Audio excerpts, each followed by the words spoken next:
All right, welcome, ladies and gentlemen, to another episode of Triple D, Dion's Daily Dose.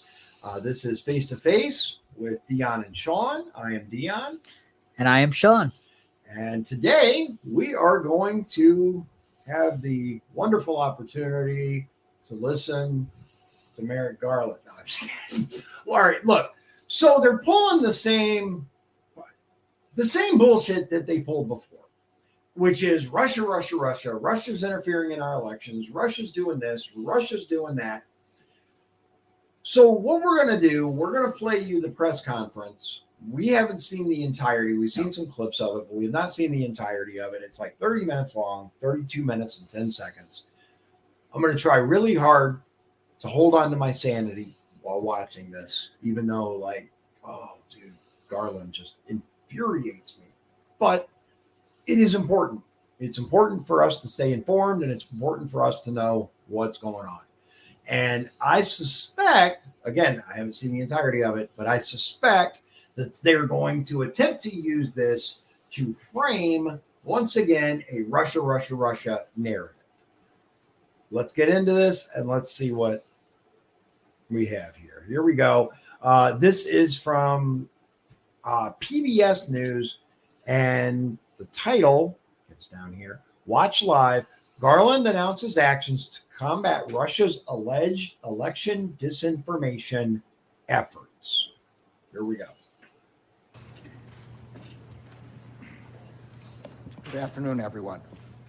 We launched Election Threats Task Force to respond to a dangerous increase in violent threats against the public servants who administer our elections.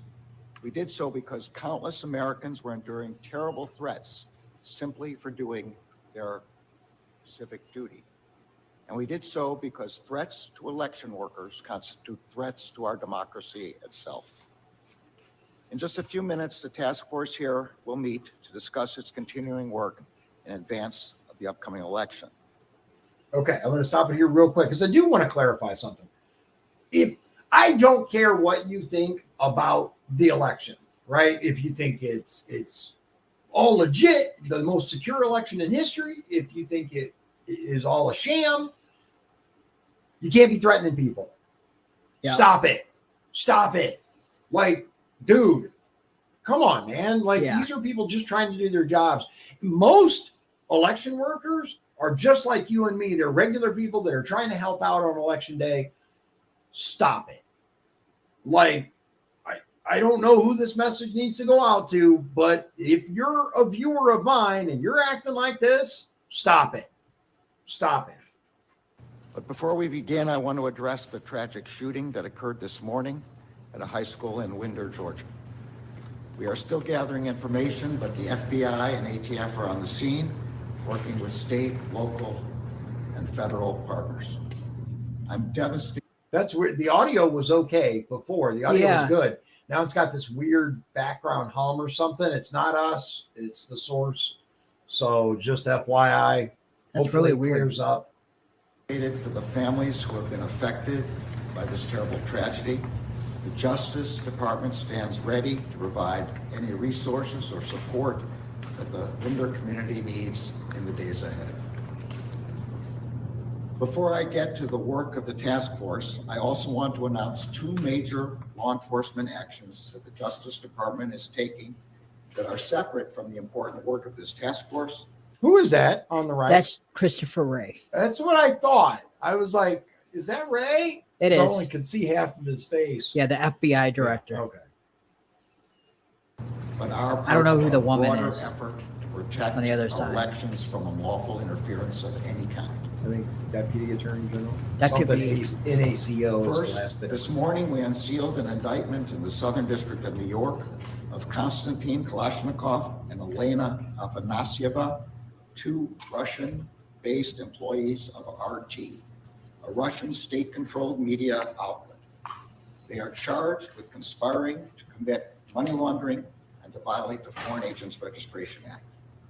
That law, enacted nearly a century ago, was enacted to ensure that the American people were informed when a foreign power engages in political activities or seeks to influence public discourse. The American people are entitled to know when a foreign power is attempting to exploit our country's free exchange of ideas in order to send around its own propaganda. I do agree that the Foreign Agent Registration Act, when used properly, is a critical resource. We should know if someone is receiving funding from an external country. We talked Agreed. about that with the whole Georgia debate. Oh, yeah, and we their, did. Their whole thing, right? The problem is, number one, it's been weaponized in recent years.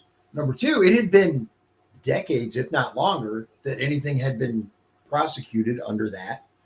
And finally, because it's not applied equally, they don't seem to mind if countries that they're okay with are doing that. AIPAC, for example, they don't need to register, but other people / countries do. So just saying, It should be used equally. it should be universal. I would be all for every single individual who receives funding from any source outside of the United States has to let us know. But unfortunately, rules for thee, but not for me. The company never disclosed to the, Come on, Merrick. and that is what we alleged happened. This guy's in a case. dumbass, man. I In the can't. wake of Russia's brutal invasion of Ukraine in February 2022, RT, which was then known as Russia Today, was Still is dropped known as. by its American distributors. The company ceased its formal operations in the United States. What? I'm not sure why he said it's always been known as Russia Today. I don't know why he Did made they it. change the name? I don't believe they did. Right. Just a weird thing. And the European Union, the UK, and Canada banned RT's broadcasting. But as RT itself has boasted, the government of Russia continued to use RT to direct disinformation and propaganda. In the wake of Russia's brutal invasion of Ukraine, RT's editor-in-chief said the company had built, quote, an entire empire of covert projects designed to shape public opinion in Western audiences. We allege that as part of that effort, RT and its employees, including the defendants, implemented a nearly $10 million scheme to fund and direct a Tennessee-based company to publish and disseminate content deemed favorable to the Russian government. To implement this scheme, the defendants directed the company to contract with US-based social media influencers to share this content on their platforms. Now hold on a minute. I just want to pause for a second because the White House has been caught doing this exact same thing, right? Yeah. But because it's domestic, Uh-huh. that's okay. But if it's foreign, that's a problem. So propaganda is okay if it comes from the American government, but it's not okay if it comes from the Russian government. Uh-huh. I just want to I'm following along, right? You are. Okay. The subject matter and content of many of the videos published by the company were often consistent with Russia's interest in amplifying U.S. domestic divisions in order to weaken U.S. opposition to core Russian interests, particularly its ongoing war in Ukraine. The company never disclosed to the influencers or to their millions of followers its ties to RT and the Russian government. Instead, the defendants and the company claimed that the company was sponsored by a private investor. But that private investor was a fictitious persona. The charges unsealed this morning do not represent the end of the investigation. It remains active and ongoing. In a separate enforcement action, the Justice Department is seizing 32 internet domains that the Russian government and the Russian-sponsored actors have used to engage in a covert campaign to interfere and influence the outcome of our country's elections. As alleged in our court filings, President Vladimir Putin's inner circle, including Sergei Kirennikov, directed Russian public relations companies to promote disinformation. I chuckle, but Russian names are hard. They are. I just think the dude's a moron, but Russian names are hard. I've They struggled are. with them too. So I can't, I can't be too hard on them. in that regard, every other regard, absolutely. Information and state-sponsored narratives as part of a program to influence the 2024 U.S. presidential election. An internal planning document created by the Kremlin states that as a goal of the campaign is securing Russia's preferred outcome in the election. The online infrastructure used by the Russian public relations company, known as the Social Design Agency, or SDA, and related actors included what are sometimes referred to as cyber-squatted domains. These websites were designed to appear to American readers as if they were major U.S. news sites like the Washington Post or Fox News. But in fact, they were fake sites. They were filled with Russian government propaganda that had been created by the Kremlin to reduce international support for Ukraine, bolster pro-Russian policies and interests, and influence voters in the United States and in other countries. Internal documents of the Kremlin describe the content as, quote, bogus stories disguised as newsworthy events, close quote. This malign influence campaign has been referred to as doppelganger.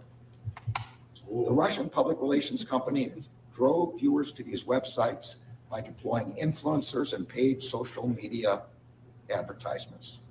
They also created fake social media profiles, posing as U.S. citizens, post comments on social media platforms with links to the sites. Okay, so pretty standard, fake grassroots. I forgot what they call it, astroturfing, I think, where you have these fake accounts that do these comments, bots, whatever. Like it's all over social media now. This isn't that unheard of.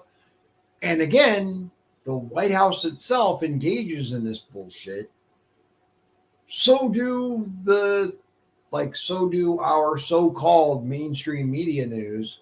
Like they push the narrative that they want. Look at MSNBC, dude. They're not even hiding it anymore. No. Talking about how great, Kamala Harris is versus Trump. It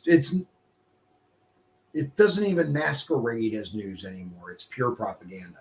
Now, if that comes from outside the country, that's a problem. But apparently all these people up here are okay with it domestically. So just keep that in mind while you're listening. That's all. According to SDA's records, it actively sought to, quote, eliminate the possibility of detection of the Russian footprint. Both of the schemes I've just discussed make clear the ends to which the Russian government, including at its highest levels, is willing to go to undermine our democratic process. But the enforcement actions I've discussed also make clear that the Justice Department will aggressively counter such efforts. And the same is true of the entire United States government. Today, our colleagues at the State and Treasury Departments are announcing parallel actions in both of these matters. Unfortunately, we know that Russia is not the only foreign power seeking to interfere in our elections. As the U.S. intelligence community noted 2 weeks ago, we have observed increasingly aggressive Iranian activity during this election cycle. That includes recently reported activities by Iran to compromise former President Trump's campaign and to avoid an election outcome that it regards as against its interests. Those recently reported Iranian activities also include efforts to obtain access to individuals who themselves have access to the presidential campaigns of both political parties. The Justice Department's message is clear. We have no tolerance for attempts by authoritarian regimes to exploit our democratic system of government. We will be relentlessly aggressive in countering and disrupting attempts by Russia and Iran, as well as China or any other foreign malign actor to interfere in our elections and undermine our democracy. Now I will turn back to the topic of today's meeting. Just as we are dedicated to combating foreign threats to our elections, we are equally dedicated to confront domestic threats against the public servants who administer our elections. again, if you're threatening election workers all the way up, I mean, not just election workers. I'm not talking about your regular little poll workers. Don't threaten anybody, but clerks of court, the people, hire, whatever, stop it. Yeah. Just stop it. There's no place for that. No, this is unacceptable. It is unacceptable to go around threatening people. It is unacceptable. For one, if you have proof that someone is tampering with the election, doing something illegal, whatever, and all you do is make social media threats, you're part of the problem. Take that information to the proper authorities.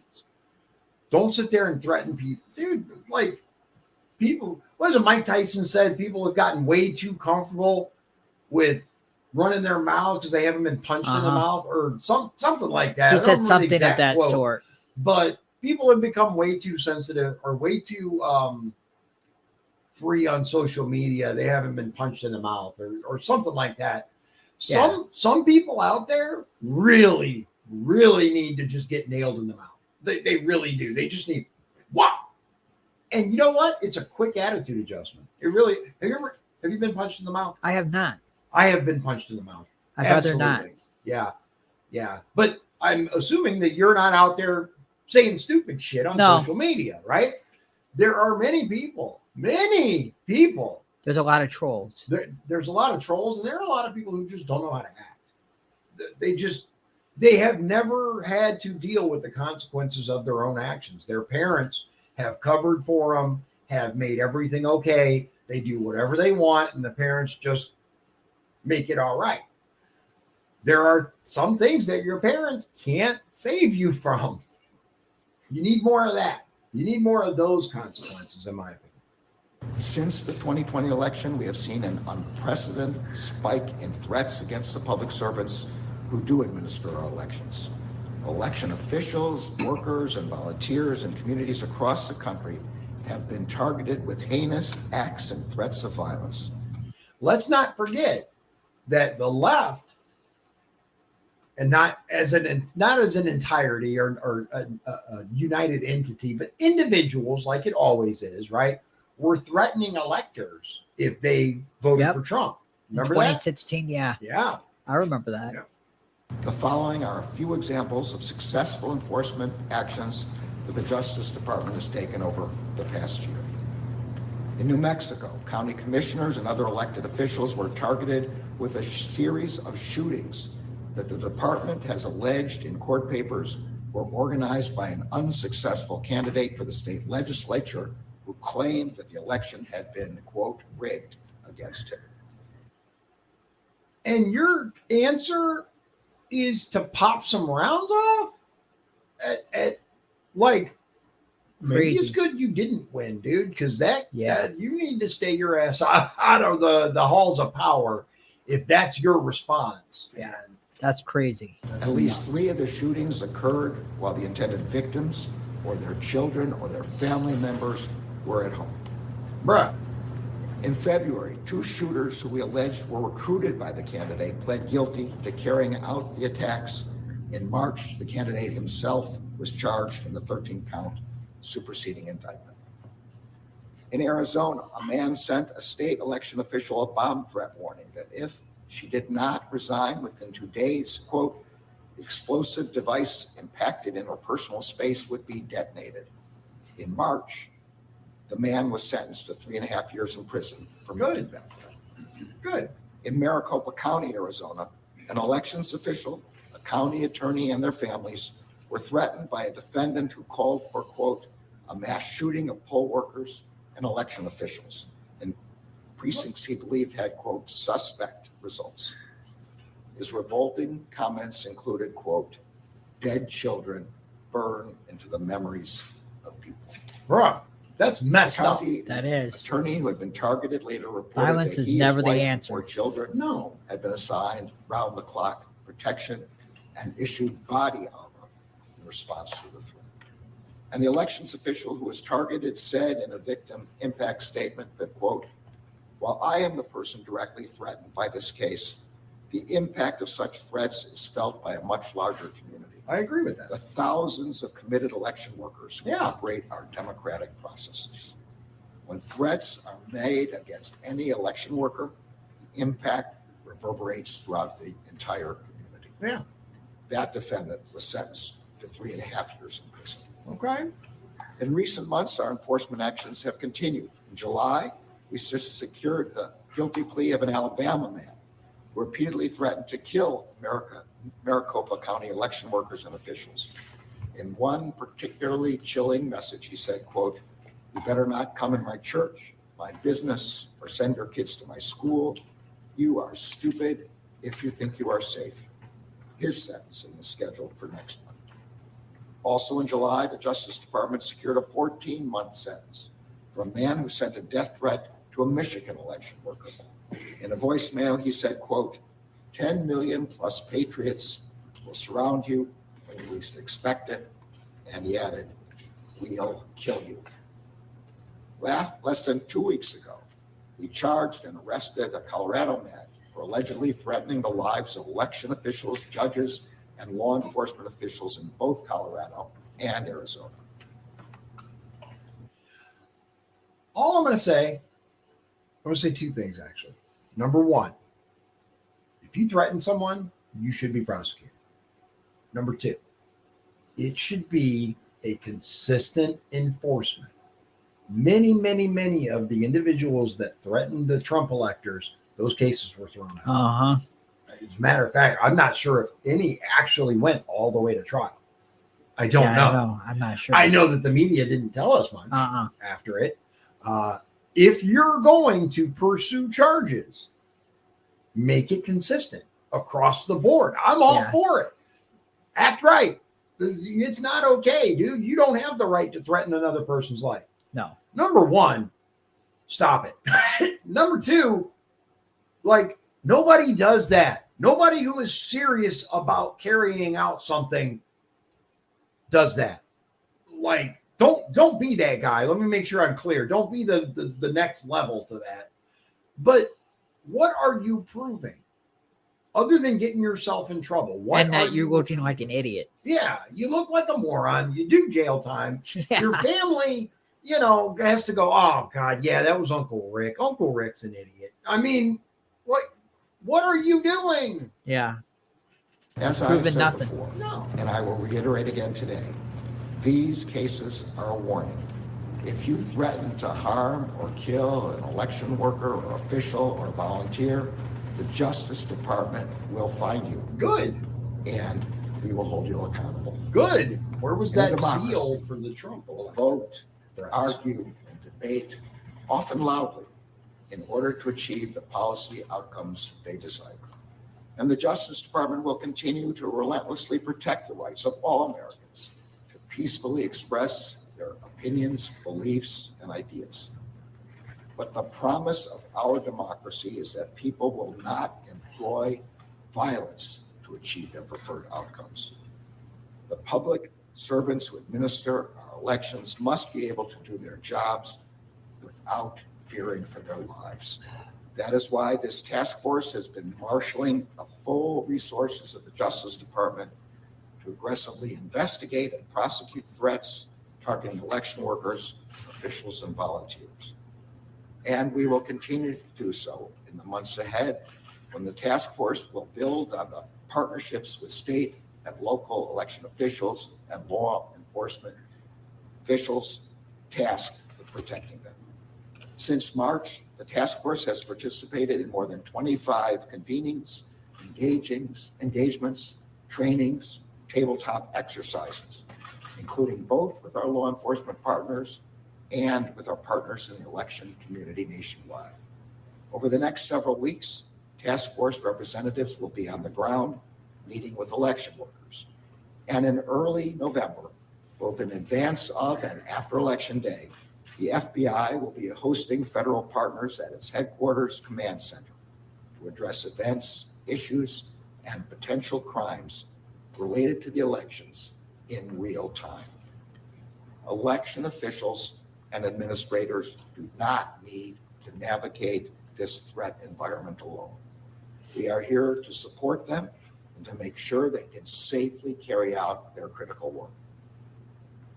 Protecting our democracy and protecting our elections was a founding purpose when the Justice Department was established in 1870. The department answered that charge then, and we will answer that charge today as we confront those who would use violence or threats of violence to attack those who administer our elections. Okay, so I'm going to give you guys a quick example here. All right. So this is from CNN. It was published Wednesday, November 20th, 2016. Okay. Electoral college voter. I'm getting death threats. Now, I'm not going to read the whole article. It's exactly what we said. This guy from Michigan who was selected as an elector to vote for Donald Trump, because that Michigan went Trump in 2016. Okay. He got death threats. People talking about putting a bullet in him, all of this, right? Now, this is the level of journalism we've come to expect from CNN. Benarian, that's the name of the guy who got the threat, told Kilar he had filed a police report. Quote, "I just had a very nice meeting with my local police department," he said. CNN has not spoken with the police department or verified any threats against Benarian. That's enough for them. Like, that's fine. There's no follow-up. They won't even show you the proof, right? But if you threaten a Democrat, whoa. Well, I'm just saying, it's not okay to threaten anybody. I want to make It that should clear. be equal. You're saying that it should But be. it should be equal. That's all I'm saying. It should be a consistent enforcement of the law. Now I'd like to ask the Deputy Attorney General to make some remarks. Thank you very much, Mr. Attorney General, and good afternoon, everyone. I also want to start by expressing my sympathies Yep, to you're the right, families Deputy who Attorney have General. been Yeah. impacted. I don't know about you, but I don't really care what she has No. to say. I think the that's meat of it's over. that's the meat of it. That's the majority of what they're trying to say. Look, I am all for prosecuting people who threaten people. If you're Me too. If you're a piece of garbage who's going around threatening people, then that's not okay. You No. should be charged, but make it a consistent application of the law. The left likes to tell us no one is above the law except the left. We Apparently. hear that all the time. Right. Nobody's above the law. Nobody's above the law. Well, what about the guy who pulled the fire alarm? Oh, no, that doesn't count. Well, what about this guy who broke the law? Oh, no, that doesn't count. Come on, man. You're talking about Congressman Bowman. Yeah. Jamal Bowman. Yeah. Pulled the fire alarm. Yeah, And he got a misdemeanor. yeah, when he should have received a felony, because honestly, his actions were worse than the people who wandered in the Capitol, because he actually prevented a proceeding. Some of the people Some that people, joined. not the ones who broke shit or actually destroyed things or hurt Hurt a cop. anybody or did any of that. I'm talking about the people who were ushered in, who just Okay. went, who stayed in the lobby Yeah. and went, "Oh wow, this is pretty cool." It's the first Yeah, time I've been there was here." a lot of people that were There innocent. were a lot of people who just did that, Yeah. and they were charged, in my opinion, ridiculously. And Maybe should have just got a trespass charge. right, did they trespass? Sure. Even that though could technically be argued since they were waived in, but I'm not an attorney, so Get a ticket or something. Yeah. That's like a ticket offense. yeah. But dude, they kicked in people's doors, and like Uh-huh. it was nuts, dude. It's nuts, and many of them are still there. They are. in less than ideal conditions, put it that Uh-huh. way. There are some interesting stories out there on social media and otherwise about the treatment of the January 6th Yeah. prisoners and whether we feel that this is just, right? And as someone who has both been to county jail and worked in a maximum security prison, based on the information I'm receiving, it's cruel and unjust punishment. What do they call it? Cruel and unusual Yep. punishment under the Constitution, right? I forget which amendment it is. 13th? I want to say 7th. No, let's see. Hold on. The 7th. Let's check. 7th Amendment. Let's see if I'm usually pretty good at this, but okay. No, this is about trial by jury. Okay, In 6. suits It's at probably common the law 6. where the value of controversy shall exceed $20, the right of trial by jury shall be preserved. And no fact tried by a jury shall be otherwise re-examined in any court of the United States than according to the rules of the common law. All right, so let's check the 6th. It's the 8th. The 8th. There we go. All right. So here's the 8th. I was Amendment. close. Yep. Excessive bail shall not be required, nor excessive fines imposed, nor cruel and unusual punishments inflicted. There you Yep. go. Awesome. So yeah, the question is, does the treatment of the January 6th prisoners, some of them at least, rise to the level of cruel and unusual? I believe in some cases it does. It does. I believe in other cases, people need to learn what jail is. Not all. There are some that's like, okay, that's messed up and should not be happening. Yeah. There are others it's like, yeah, that looks like that looks like jail, dude. I mean, I don't know what you expected, but yeah, I don't know. But thanks for hanging out with us. We appreciate it. We will see you guys again very, very soon. Thank you for your time. As always, if you want to help the channel, sign up for Patreon. And otherwise, enjoy it for free. Everyone else does. Why not? All right. Have a good night, guys. We'll talk to you soon. If you'd like to support the show, please visit our Patreon at patreon.com/Dion's Daily Dose. This has been Dion's Daily Dose, hosted by Dion Bergeron. Executive producers, Shawn Holgram and Michael Beebe. Copyright 2024. Dion's Daily Dose, all rights